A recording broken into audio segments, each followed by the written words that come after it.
Hello everyone, and welcome to today's tutorial video. After designing the deep learning structure, we will move on to the next step, which is model training. Click Next to continue. This is the model training interface of DLHUB.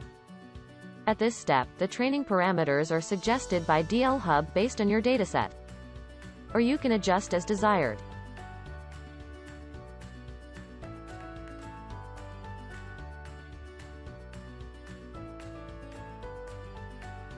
The stopping criteria parameters are used to set conditions to end the training.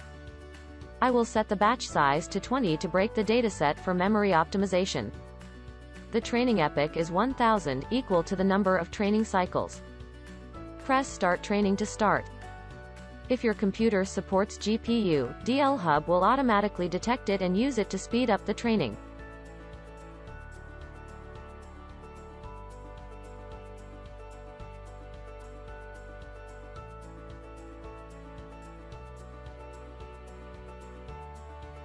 So, the training is over.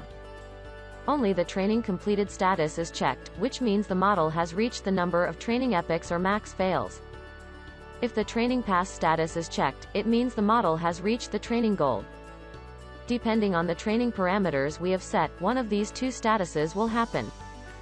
However, this is not the standard we use to evaluate the accuracy of the model.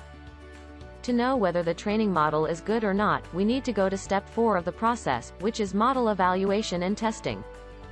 And I will show you this step in the next video. Thank you for watching.